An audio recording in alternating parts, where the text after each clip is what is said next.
Hey, what is going on, guys? Ali here, back again with another review for you guys for Danmachi Season 3, Episode 9.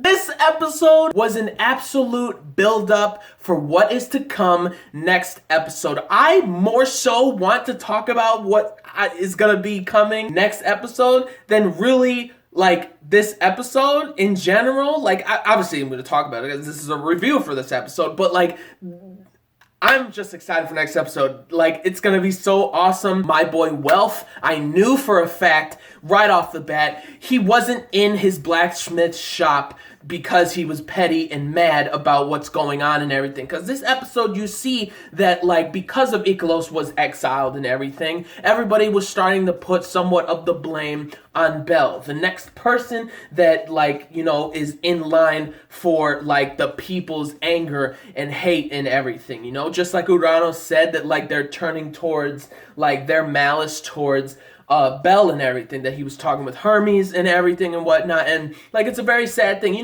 Bell doesn't care if people hate him or anything, but what he does care about is putting trouble on his familia's shoulders and everything, Hestia, Lily, Haruhime, Mikoto, Wealth, and all of them and whatnot. And the ending of, close to the ending was, very emotional. To me, it felt very emotional because overall, he was just scared to know or to ask what they felt for what he did, without even consulting them about what he did with saving Wayne or whatever, and everything that occurred that made people just hate him in general and whatnot.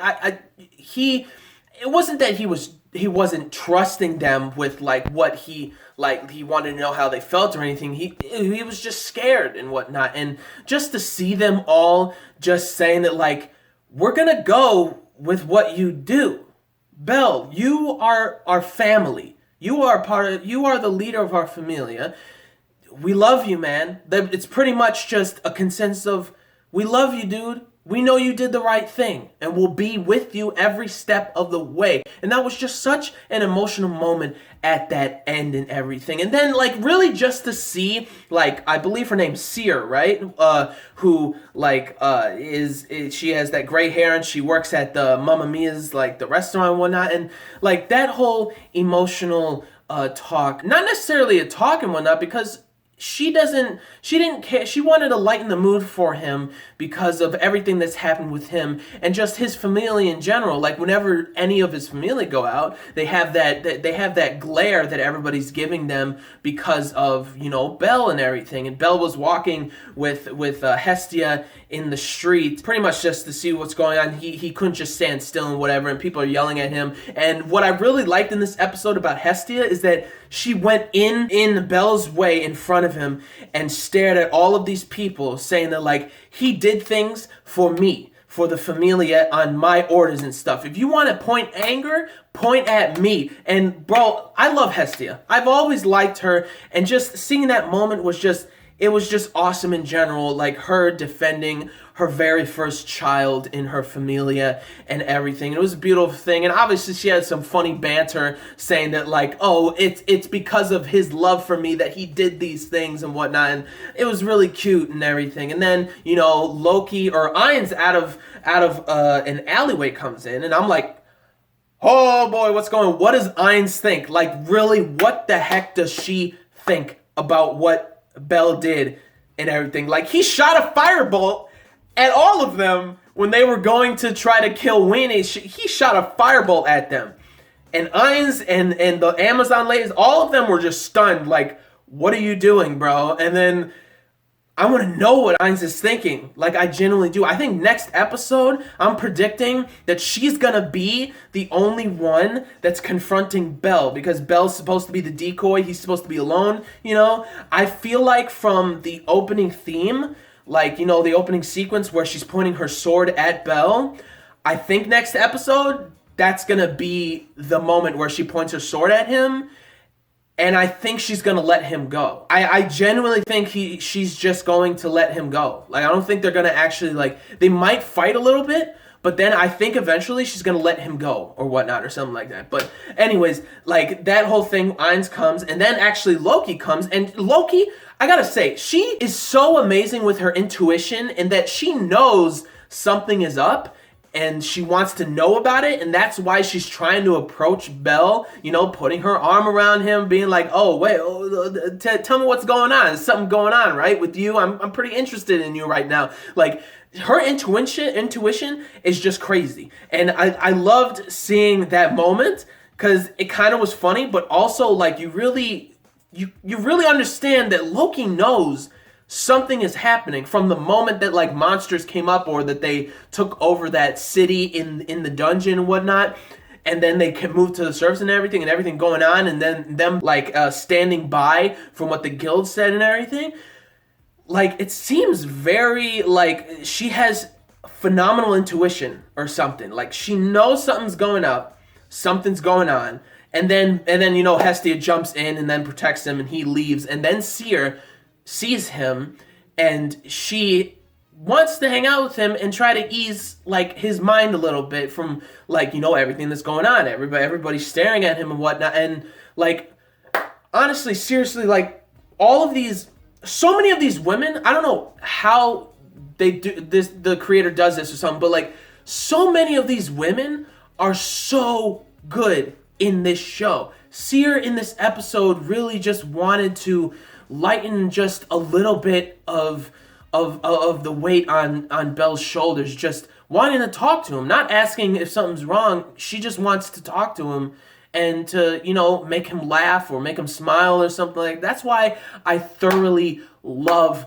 this girl, this woman that is Seer, because she knows something's bothering him, but she doesn't want to exactly ask him unless he wants her to ask him and whatnot. And like, she is just like, you know, calm down, Belle, please, just calm down. And that like, he says that like, I'm scared that what my like familia will think or what people will think and whatnot. And she's like, you might lose some things along the way, but there are things that will always remain by your side, meaning like your familia and whatnot. And like, she let him rest on like her lap and everything, which was like hella cute and everything. And like, her saying, I don't think she's ever said straightforward to Belle that she likes him or something. But this episode, she's like, you just running straight ahead full force or just moving forward without like the hesitation and whatnot is one of the reasons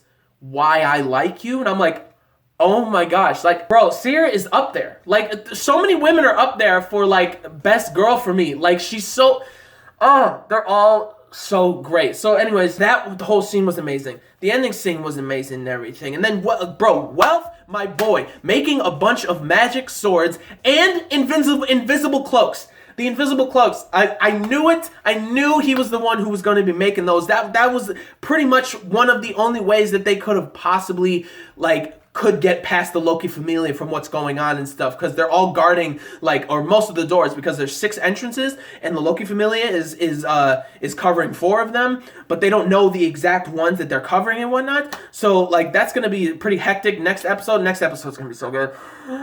Next 2 episodes are going to be great. So, like, this episode was more so of just everybody pondering, contemplating what's going on. Everybody just overall is glaring at the Hestia familia with the evil eye or the stink eye and whatnot. And you got, like, you know, Hermes talking with Uranos, saying that, like, he has the blueprints of Knossos, like Daedalus' journal, and even Uranos was surprised by that or something. So that was pretty interesting to see. And then, like, everybody contemplating, like, you know, Uranos contemplating, Fel's contemplating about what's going on. You got Hermes contemplating about what's going on. He sent Osfi to recruit Ryu and Aisha and everything, even though Aisha's part of the Hermes familia now, and she's discussing things with Aisha and Ryu, and it seems like Ryu seems like very angry because of what happened with the Black Minotaur and everything, and she looks angry and stuff. But then Osfi's saying that, like, I'll give you all the information that I can that the Hermes family has on the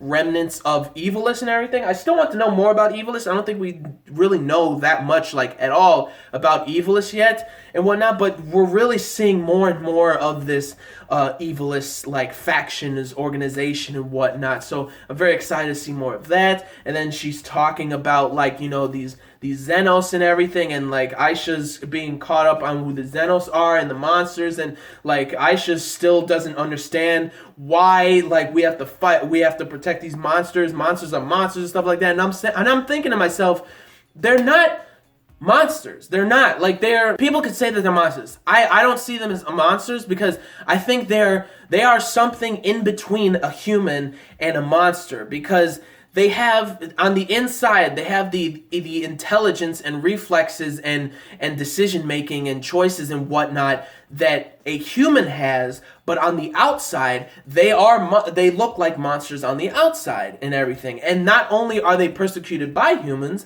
but actually monsters also themselves, because of their intelligence and how they do things and whatnot. They're also persecuted by monsters. So they're an anomaly that they are an anomaly that doesn't have anywhere to go, you know? So, like the way that Aisha was talking, I'm like, yeah, that does make sense, because, I mean, like, she is just seeing these Xenos and whatnot, and, like, just seeing them, she still sees them as, like, you know, monsters and everything. They look like monsters and whatnot, and, like, she's saying that, like, Asfi's saying that, like, you're part of the Hermes Familia, which this part I thought was a little funny. What Aisha said is that Asfi said that, like, you're part of the Hermes Familia, you are going to obey these orders and whatnot. And then Aisha's like, if I don't like something, I might as well just spit in your face and like get violent, right?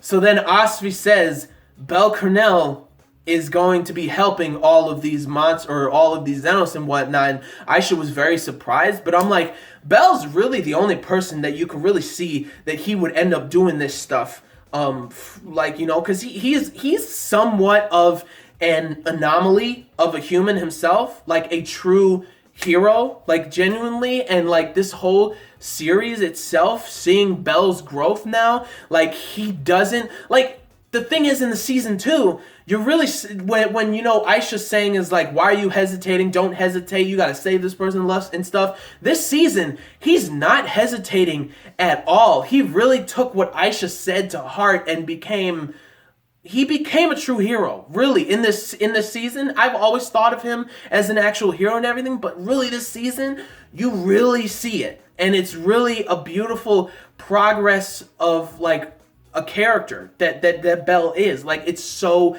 good. And this episode, this season in general, you really see it and whatnot. And that whole discussion with Aisha and everything, I'm like, you gotta understand what you did last season, talking to Belle in that, like, don't hesitate and stuff like that. And like, I don't know. But anyways, Aisha is very understandable with what she was thinking. You know, Ryu's expression, very understandable and everything, because she has a serious connection to evilists and, like, you know, the monsters being monsters and whatnot.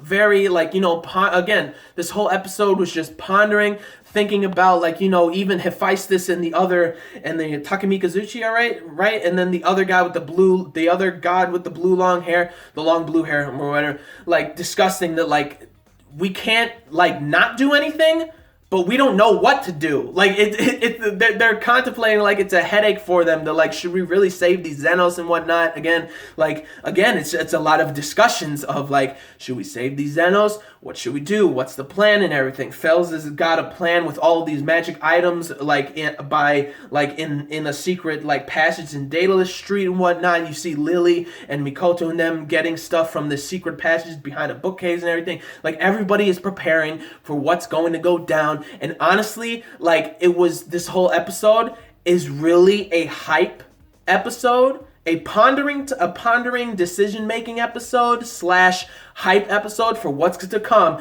because I'm hella excited for Finn. Bro, that dude, I love that guy. I love that guy so much. You got, you know, Fells trying to, like, figure out all this plan of, like, trying to get all the Xenos back into the dungeon. They have to go back into the dungeon because, honestly, they can't do nothing right now except for doing that and whatnot. So Fells, like, is making up this plan that, like, you know, he called up Belle through, like, that magic item, which, honestly, this was, like, even though this was, like, a very serious contemplating type of episode, that one funny scene where Fells says that Bell is a decoy, and then like I believe his name is Gross. He calls Fells a fiend, and then Lead calls him a bag of bones, and then Weenie says like I hate Fells.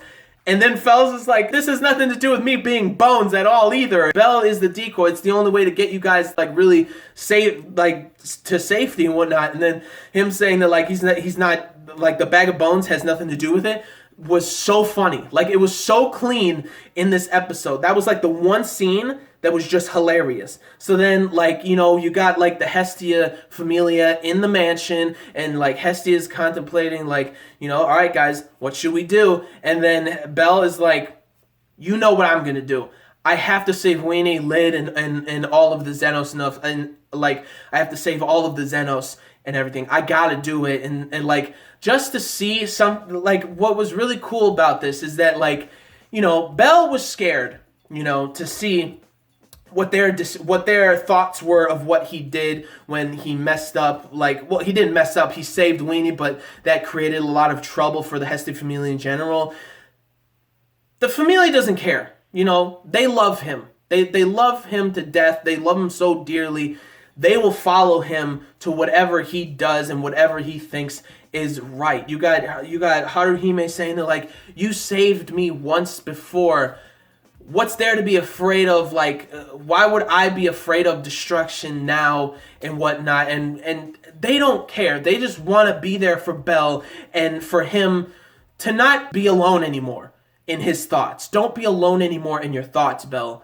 We're here for you. And I knew that Welf, when he was in his blacksmith shop, he wasn't mad or anything or irritated. He was working his ass off for days to make magic swords and invisible cloaks.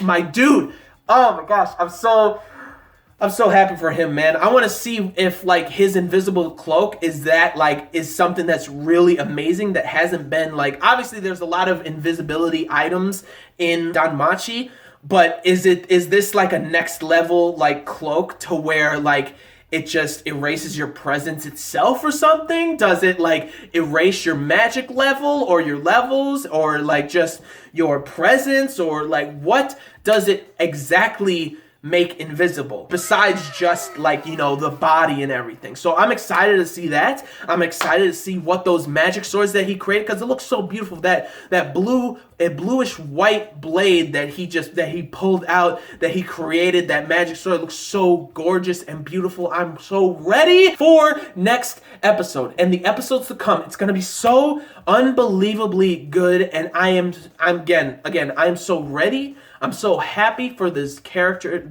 for Bell and his development and everything. It was so cute. And when Weenie and all of them were able to hear Bell's voice again and whatnot through the communication device that Fells had and everything.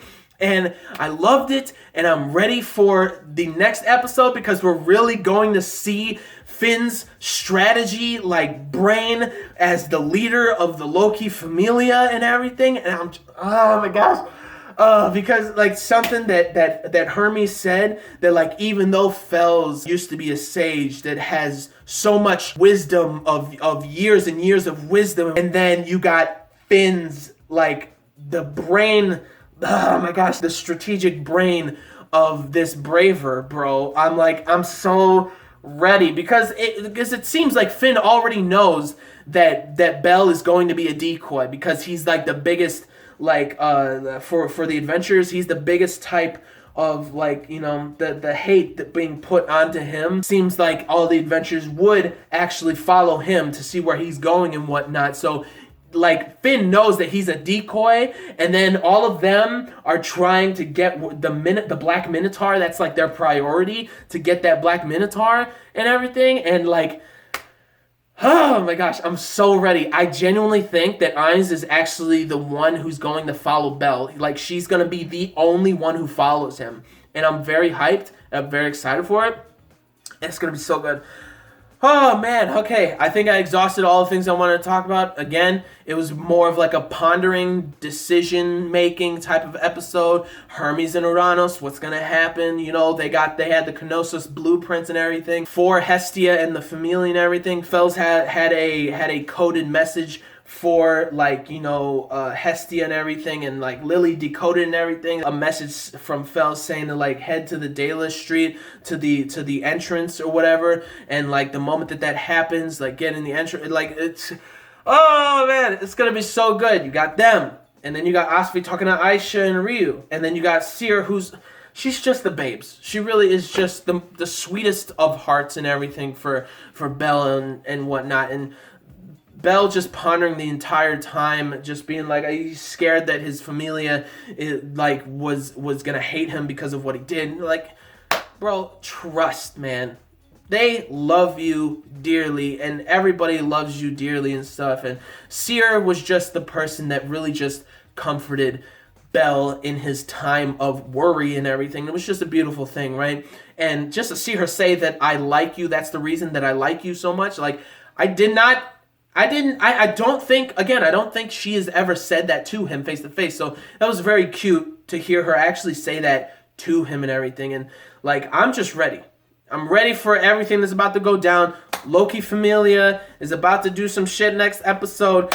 Hestia Familia is about to confront them. There's a guarantee of conflict, which I'm ready for that stuff. The Xenos, nobody is going to die. I genuinely hope, because you've seen way too many deaths for the Xenos. For me personally, seeing all of those characters dying like like a couple episodes ago was just so heartbreaking and sad and whatnot. So I'm ready. I think all of them are going to be safe and everything, and I'm just excited for next episode. But again, what do you guys think about this episode? Leave down in the comments your thoughts about this episode. I really liked the episode, like, in general. Even though there wasn't action, there was a lot of cool, like, decision making, pondering and whatnot, emotional moments, and I loved it. But anyways, leave down in the comments your thoughts about the episode, your thoughts about what I said and everything. And like the video if you did, like the video if you liked the episode, like the video if you like Danmachi so far in general and everything. And subscribe to the channel for more reviews, vlogs, unboxings, live reactions, and theory discussion videos, and things like that. So gentlemen, stay classy, ladies, stay sassy, but most important, everybody, you gotta stay a little nasty, alright? So peace and love, and I will see y'all later in the next video. Peace out. May the force be with you always. Plus ultra.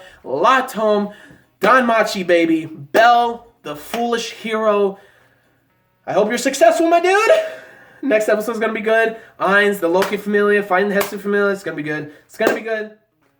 It's gonna be great. Peace out, everybody.